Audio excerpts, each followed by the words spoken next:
अस्सलाम वालेकुम guys, welcome back to my channel doctor Kainat Jatoi. I hope you all are well and doing great. So previous video में हमारे पास जो discussion थी उसमें हम लोग डिस्कस कर रहे थे basically functions of the ventricle as pumps. ठीक है, तो हम वेंट्रिकल की जो फंक्शंस थे मेन उसे डिस्कस कर रहे थे। तो यहाँ तक जो पैराग्राफ था बेसिकली वो हमारा डिस्कस हो चुका है प्रीवियस वीडियो में, जिसमें हमने filling of the ventricle during diastole में जो rapid filling of the ventricle थी means first 1/3 of the diastole जो था उसे हमने डिस्कस किया था। ठीक है,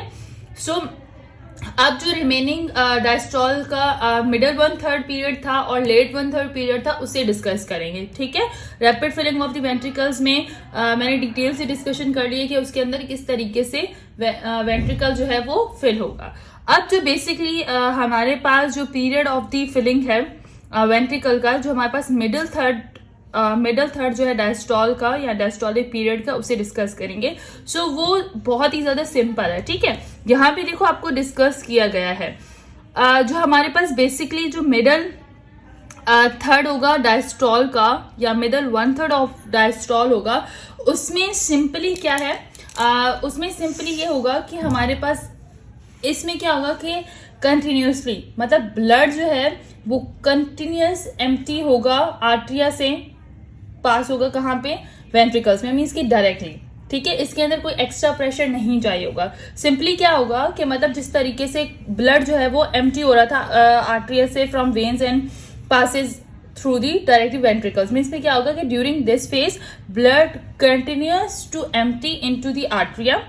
from the veins and passes on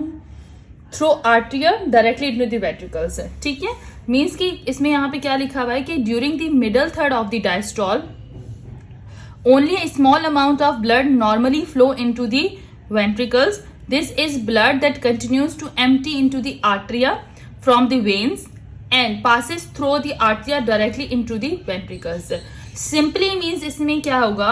कि स्मॉल अमाउंट ऑफ ब्लड जो नॉर्मली फ्लो करेगा वेंट्रिकल्स में, मींस कि स्मॉल अमाउंट ऑफ ब्लड जो है वो नॉर्मली इसके अंदर क्या करेगा, आर्टरिया से वेंट्रिकल्स के अंदर फ्लो करना स्टार्ट हो जाएगा। ठीक है, क्योंकि मैक्सिमम अमाउंट ऑफ ब्लड जो है वो बेसिकली जो rapid filling of the ventricle है उसके थ्रू, मीन्स वो जो हमारा डायस्टोलिक का पीरियड था 1/3, ठीक है, फर्स्ट जो हमारे पास 1/3 ऑफ द डायस्टोलिक पीरियड था उसके अंदर रैपिडली जो है मैक्सिमम अमाउंट ऑफ ब्लड जो है उसमें हमारा वेंट्रिकल्स में आ चुका था। तो अब जो हमारे पास मिडल थर्ड होगा डायस्टोलिक पीरियड का, उसमें सिर्फ कुछ अमाउंट ऑफ ब्लड नॉर्मली जो है वो वेंट्रिकल्स के अंदर फ्लो करना स्टार्ट करेगा। ये ब्लड कौन सा था,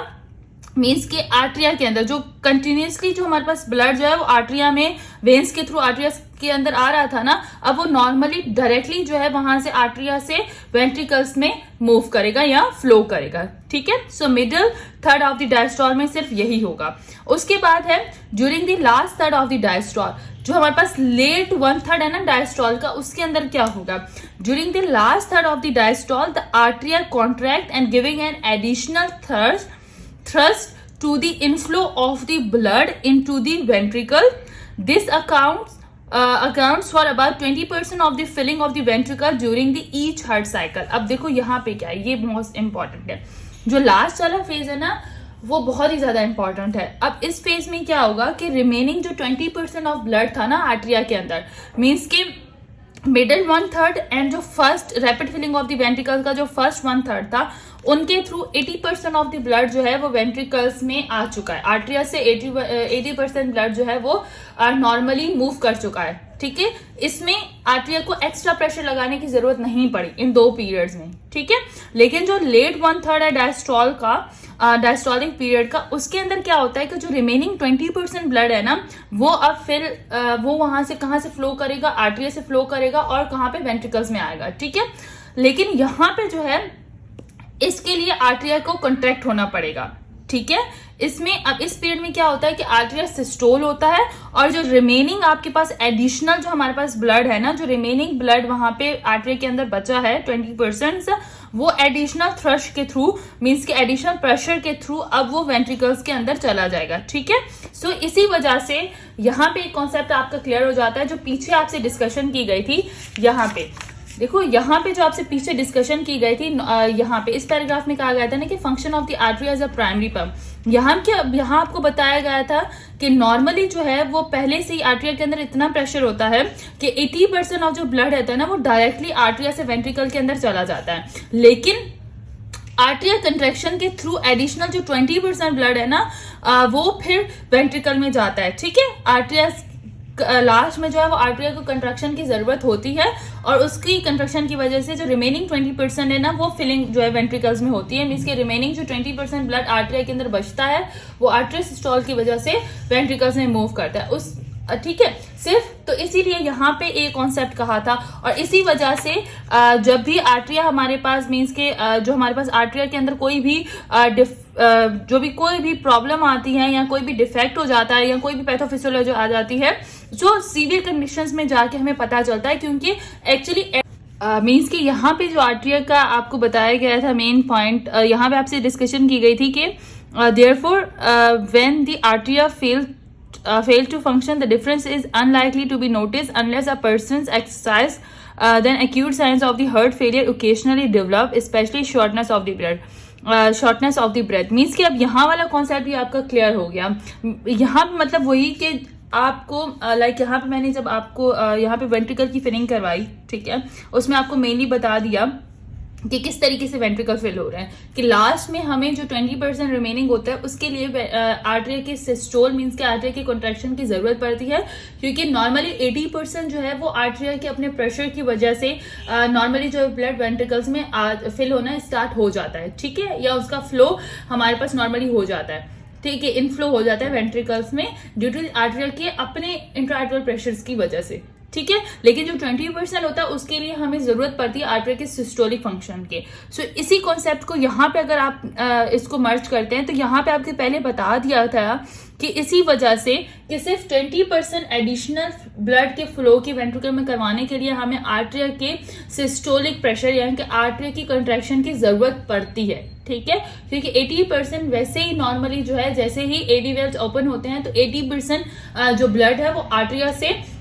कहाँ पे फ्लो करके वेंट्रिकल में खुद ही चला जाता है और कंटिन्यूली वहीं पे फिल हो जाता है, ठीक है, कंटिन्यूसली वहां पे फिल होता रहता है।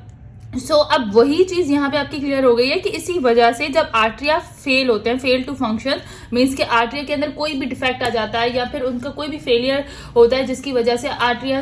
जो है वो फेल हो जाते हैं प्रॉपरली फंक्शन करना, तो सिर्फ इतना से फर्क आता है कि जो 20% हमारे पास जो एडिशनल फ्लो हो रहा था ना वेंट्रिकल्स के अंदर वो रुक जाता है। अब उसकी वजह से क्या होता है कि नॉर्मली 80% तो हमारा ब्लड जो है वो नॉर्मली वेंट्रिकल्स में मूव कर रहा है, ठीक है, हालांकि आर्टरिया का फंक्शन प्रॉपर्ली नहीं है लेकिन फिर भी 80% जो है वो फ्लो हमारे पास वेंट्रिकल्स में नॉर्मली हो रहा है। तो इसी की वजह से जब तक कोई सीवियर कंडीशन ना हो या जब तक वो पेशेंट जो है वो नॉर्मल पर्सन जो है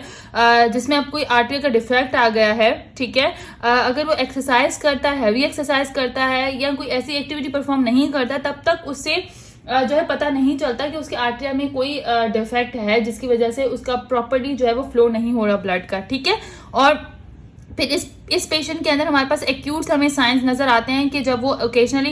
वो ज्यादा एक्सरसाइज करता है तो उससे शॉर्टनेस ऑफ द ब्रेथ जो है वो फील होती है और उसके बाद आगे जाके फिर ये डायग्नोसिस होती है कि इसके आर्टरिया के अंदर कोई डिफेक्ट है। तो ये दोनों कॉन्सेप्ट यहाँ पे अब आपके क्लियर हो गए। सो नॉर्मली ये सब कुछ इसलिए मैं बता रही हूँ कि इसी वजह से आपसे मैं बार बार कहती हूँ कि गार्टन में हर चीज को स्टार्टिंग से पढ़ा करें। उसका मेन रीजन ये होता है कि उसकी वजह से जो है क्योंकि गार्टन के ना प्रीवियस कॉन्सेप्ट और अपकमिंग कॉन्सेप्ट वो दोनों कॉन्सेप्ट ना आपस में मर्ज कर रहे होते हैं, तो पीछे से भी चीजें जो होती हैं वो इंपॉर्टेंट होती हैं ताकि पीछे वाली चीजों को, पीछे वाले कॉन्सेप्ट को भी क्लियर करते आए, ठीक है। सो अब ये हमारे पास बेसिकली वेंट्रिकल की सिस्टोल का ये सारा हमारे पास जो वेंट्रिकल्स की डायस्टोल का जो पीरियड था वो हमने पूरा डिस्कस कर लिया। इसमें सिर्फ आपको ये थोड़ा सा कॉम्प्लिकेट करके बताने की कोशिश की थी जिसे मैंने आपको सिंप्लीफाई कर दिया, लेकिन फिर भी कोई प्रॉब्लम हो तो आप लोग मुझे कमेंट सेक्शन में बता दीजिएगा, मैं दोबारा से रिपीट कर दूंगी। अच्छा, एक और चीज मैं आपको बता दूं कि यहाँ पे जो इसका मिडल 1/3 है इसे हम लोग जो है वो डायस्टिक के नाम से डायस्टेसिस के नाम से भी इसे जो है वो कहीं कहीं यूज किया जाएगा, तो आप समझ जाइएगा कि middle 1/3 of the diastolic period of ventricle की बात करें और जो लेट इसका 1/3 है उसे जो है वो आर्टरियल सिस्टोल के नाम से भी डिस्कस करेंगे। सो इसे जो है यहाँ पे मैं लिख देती हूँ कि इसे डायस्टेसिस भी कहते हैं, डायस्टेसिस भी कहते हैं। किस किसी बुक में डायस्टेसिस का वर्ड भी यूज होगा। और लेट जो 1/3 का डायस्टोलिक जो पीरियड था वेंट्रिकल्स का, उसे आर्ट्रियल या एट्रियल सिस्टोल भी कहते हैं। ठीक है, सो बेसिकली यहां तक अब आपके पूरे कॉन्सेप्ट जो है वो क्लियर हो चुके हैं। आई होप ये लेक्चर आप लोगों को समझ आ गया होगा, लेकिन फिर भी अगर कोई क्यूरी हो तो आप मुझे कमेंट कर सकते हैं। टिल देन अल्लाह हाफिज़ गाइस।